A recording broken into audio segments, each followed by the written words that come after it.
Super star Mahesh crazy director Murugadoss కాంబినేషన్లో వస్తున్న cinema spider. అసలైతే జూన్ 23న రిలీజ్ అవ్వాల్సిన ఈ సినిమా ఆగస్టుకు పోస్ట్ పోన్ చేశారు. దీనికి కారణం సినిమా క్లైమాక్స్ 2 విధాలుగా షూట్ చేయడమే అని అన్నారు. కానీ సినిమా వాయిదా పడడానికి అసలు కారణం ఈ మధ్య రిలీజ్ అయిన కోలీవుడ్ సినిమా అని తెలుస్తుంది. కోలీవుడ్లో రీసెంట్గా రిలీజ్ అయి సక్సెస్ అయిన సినిమా కవన్.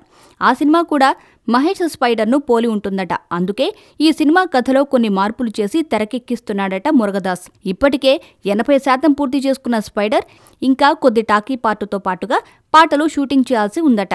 రకుల్ ప్రీత్ సింగ్ హీరోయిన్ గా నటిస్తున్న ఈ సినిమాకు హరీష్ జయరాజ్ మ్యూజిక్ అందిస్తున్నాడు. భారీ బడ్జెట్తో అత్యంత ప్రతిష్టాత్మకంగా ఈ సినిమాను నిర్మిస్తున్నారు నిర్మాతలు ఠాకూర్ మధు, ఎన్వి ప్రసాద్. మహేష్ స్టామినా తెలియచేసే రేంజ్లో ఈ సినిమా ఉంటుందని తెలుస్తుంది.